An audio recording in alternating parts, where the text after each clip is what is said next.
Hi friends, నమిక రుచి ఛానల్కి స్వాగతం అండి. ఇప్పుడు బెల్లం గవ్వలు తయారు చేయ విధానము చూద్దాము. ఇప్పుడు చూడండి, ఇవి నేను చేసిన గవ్వలు అయితే సాఫ్ట్గా ఉన్నాయి. అవి విరిస్తే క్రిస్పీగా ఉన్నాయండి, లోపలైతే సాఫ్ట్గా ఉన్నాయి. అసలు బెల్లం అయితే చేతికి అంటుకుంటలేదండి.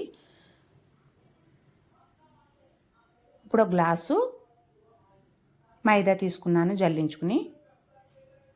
అందుట్లో 2 స్పూన్లు ఆయిల్ మరగబెట్టి పోసానండి. అందుట్లో చిటికెడు వంట సోడా, చిటికెడు సాల్ట్ వేసాను. అదైతే చూపించలేదు మీకు.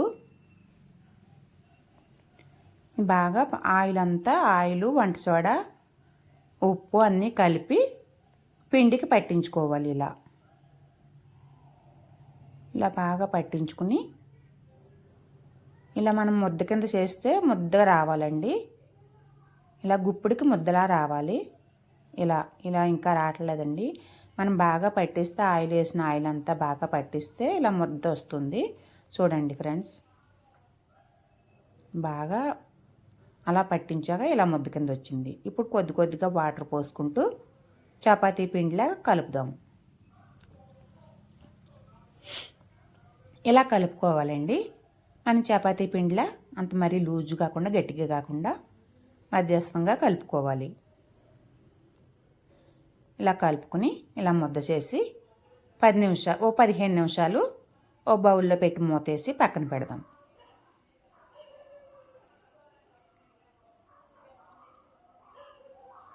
ఇప్పుడైతే 15 నిమిషాలు అయిందండి. చూడండి, సాఫ్ట్గా వచ్చింది.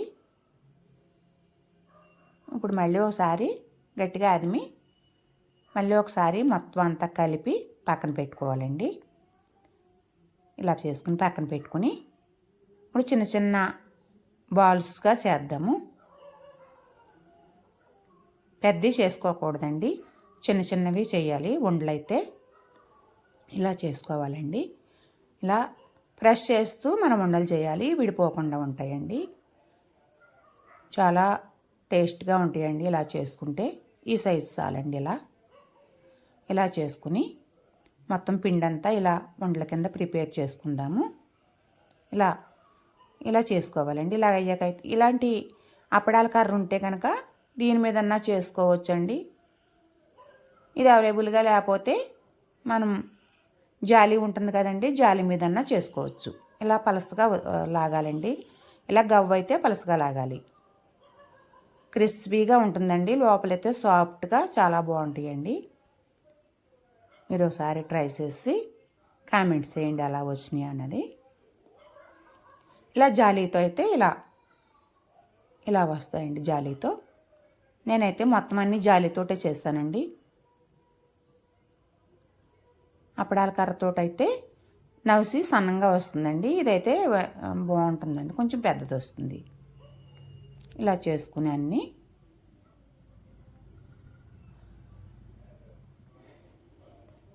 ఇలా ప్రిపేర్ చేసుకుని ఇలా స్టవ్ వెలిగించి కడాయి పెట్టి ఆయిల్ పోసానండి. ఈరోజైతే కరెంట్ లేక మాకు రాత్రి అంతా వానండి. ఆ వానకి మొత్తం కరెంట్ పోయింది. దానివల్ల ఇప్పుడు చీకటిగా ఉంది. ఈ వెలుగైతే సరిపోవట్లేదండి. అలా చెయ్యాలని ప్రిపేర్ అయ్యాను కాబట్టి ఇలా చేస్తున్నాను. లేకపోతే రేపు చేద్దాంలే అనుకున్నాను, కానీ ఈరోజే చేయాలనిపించి ఇంక ఈరోజే ప్రిపేర్ చేసుకున్నానండి నేనైతే.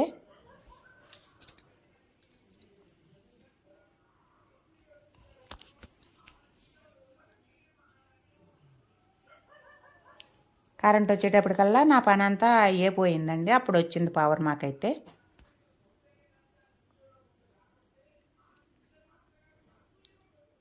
గోల్డెన్ కలర్ వచ్చే వరకు ఫ్రై చేసుకోవాలి. ఓకే ఫ్రెండ్స్, నా ఛానల్ నచ్చినట్లయితే సబ్స్క్రైబ్ చేసుకోండి. పక్కనే ఉన్న గంట సింబల్ క్లిక్ చేయండి. నేను పెట్టే ప్రతి వీడియో మీకు వస్తుంది. వీడియో నచ్చిందంటే మీ ఫ్రెండ్స్కు షేర్ చేయండి. లైక్ చేయడం మర్చిపోకండి. ఓకే ఫ్రెండ్స్, చూడండి, ఇవి గోధుమ పిండి అయితే రెడ్ కలర్లో వస్తాయండి. ఇవి మైదా కాబట్టి ఇలా గోల్డెన్ కలర్ వస్తాయి. అందుకంటే ఎక్కువ కలర్ వచ్చినా బాగోదండి. ఇలా మిగిలినవి కూడా వేసేసానండి మూకిట్లో. ఇప్పుడు ఒక గ్లాసు మైదా తీసుకున్నానండి. ఒక గ్లాస్కి 3/4 గ్లాసు బెల్లం తీసుకున్నాను, బెల్లం పొడి. అందుట్లో అది 2-3 టీ స్పూన్లు నీళ్ళు పోసానండి. ఎక్కువ పోయకూడదండి. పోసి పక్కన పొయ్యి మీద పెట్టుకొని అవి బాగా మరిగాక బెల్లం అంతా కరిగిపోయాక వడపోసి మళ్ళీ దాంట్లోనే పోసి పెట్టేశానండి. వడపోయడం అంటే మీకు చూపించలేదు.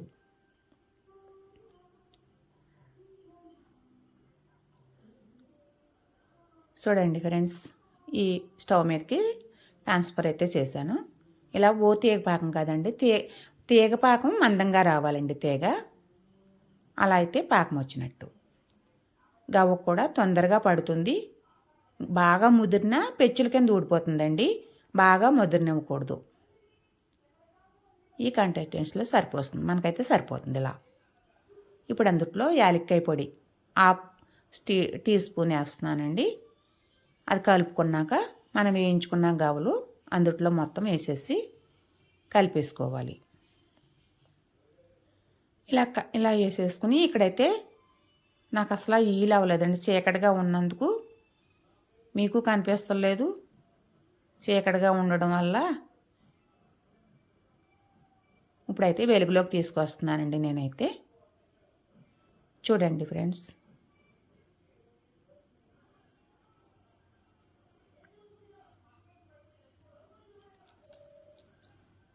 చాలా అంటే చాలా బాగుంటాయి. పిల్లలకి పెద్దవాళ్ళకి ఈవినింగ్ మనకి ఏమైనా తినాలి అనిపించినప్పుడు చాలా టేస్ట్గా ఉంటాయండి. స్నాక్స్గా పిల్లలకు కూడా బాక్సుల్లో బాగుంటాయి. చిన్న చిన్నవి కాబట్టి పిల్లలు కూడా ఇష్టంగా తింటారు. బెల్లం కాబట్టి పర్వాలేదండి, మీ ఇష్టమండి. మీరు గోధుమ పిండితో కూడా చేసుకోవచ్చు, మైదా పిండి అవాయిడ్ చేసి. చూడండి, నేను వేసిన బెల్లం 3/4 గ్లాసు వేసానండి. గ్లాస్ పిండికి కరెక్ట్గా సరిపోయిందండి. ఇంకా అసలు ఏం మిగలలేదు. కొద్దిగా కూడా వేరే గిన్నెలోకి ట్రాన్స్ఫర్ చేస్తానండి. చూడండి, చాలా బాగా వచ్చినాయండి. అసలు 10 నిమిషాలు కూడా పట్టలేదండి ఆరిపోవడానికి. చేతికి అస్సలు అంటుకుంటలేదండి. ఇదైతే జిగురు లేదు, ఏం లేదు. బాగా భలే బాగున్నాయండి. అయితే చాలా బాగా వచ్చినాయి. మీరు ట్రై చేయండి. ఎలా వచ్చినాయో కామెంట్ చేయండి. ఓకే ఫ్రెండ్స్, చూడండి ఇలా. చూడండి, ఇలా ఇరిస్తే క్రిస్పీగా ఉన్నాయండి. లోపల చూస్తే సాఫ్ట్గా ఉన్నాయి. చూడండి, అసలు చాలా అంటే చాలా బాగున్నాయండి. ట్రై చేయండి. ఎలా వచ్చినాయో కామెంట్ చేయండి. ఓకే ఫ్రెండ్స్, లైక్ చేయండి.